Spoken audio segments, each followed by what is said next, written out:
ఇది ఇలా ఉండగా త్రేతాయుగంలో జమదాగ్ని అనే మహర్షి ఉండేవాడు. జమదాగ్నికి 5 కుమారులు. అందులో చివరివాడు పరశురాముడు.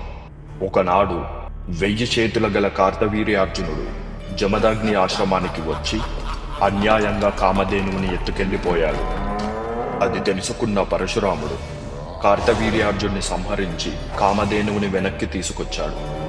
ఇలా కొంతకాలం గడిచింది.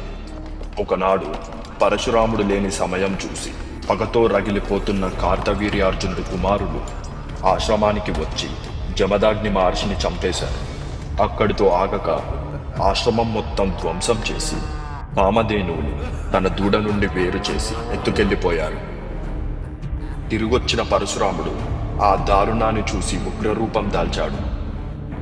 శివుడు ప్రసాదించిన గండ్రగొడ్డలి తీసుకుని 21 సార్లు భూమండలమంతా చుట్టి క్షత్రియుడన్నవాడే లేకుండా సంహరించాడు.